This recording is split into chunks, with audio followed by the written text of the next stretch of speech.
It is hard to think of a more fitting conclusion to 2017 for corporate Australia than the two seismic deals involving Rupert Murdoch and Frank Lowy that sent shockwaves around the world last week.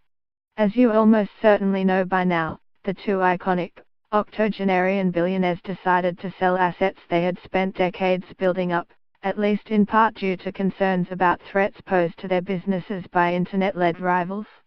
Murdoch has made little secret of the fact he was concerned that his Fox entertainment businesses didn't have the necessary scale to compete with the likes of Netflix and Amazon, so he sold them to Disney.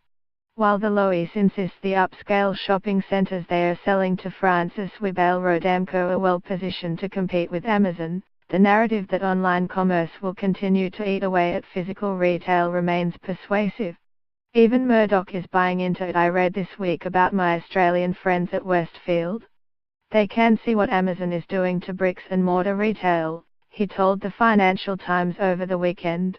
The enormous deals signify the end of an era.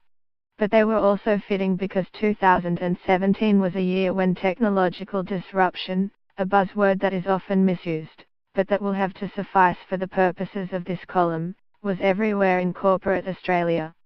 As one of the next generation of globally significant Australian executives, Mike Cannon-Brookes, pointed out last week, every industry is being threatened by some form of digital insurrection at the moment.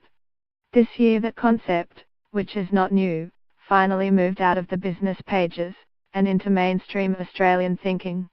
The advent of Amazon, which terrified retail executives and investors in the sector, Elon Musk and Cannon-Brookes' intervention into the national energy debate in South Australia, and the rise of cryptocurrencies upending the established order in finance were just a few of the big stories that played into this theme.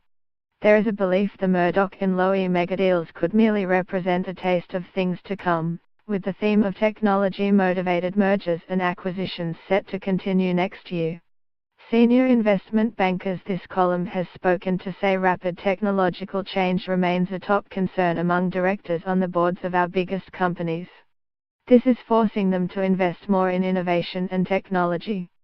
Selling assets, including infrastructure and property, but also non-core businesses, that aren't central to their business is one way to fund that.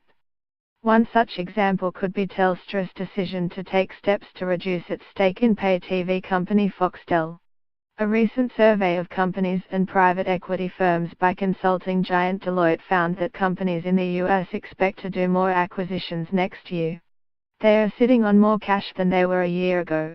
Potential changes to America's tax regime could provide them with even more firepower, and they expect to use that cash to buy other companies.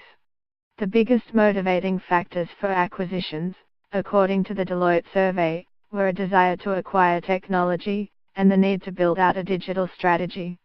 The Deloitte survey dovetails with the forecast by Goldman Sachs, which expects M&A spending in the world's largest economy to rise 6% to $355 billion next year.